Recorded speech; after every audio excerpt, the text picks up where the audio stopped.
પૈસા હોય ને એ વ્યક્તિ કથામાં આવી શકે, એ જ સોમનાથ આવી શકે, એ ગલત વાત છે.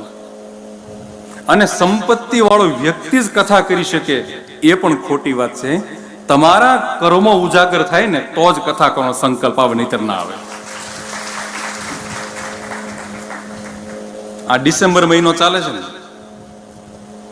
આપણા ભારતની NRI મહિનો કહેવાય. લોકો ફરવા જાય. આ મહિનામાં લોકો ગોવા અને દીવ જાય.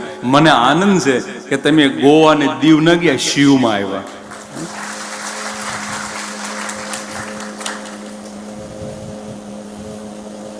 દિવ્ય ભૂમિ છે, પાવન ભૂમિ છે. અને એમાંય 7 દિવસ જો તમે નિત્ય સમયસર બેસીને કથા સાંભળી લો એટલે ભવો ભવનો ફેરો તમારો સફળ થઈ ગયો, એટલું યાદ રાખજો.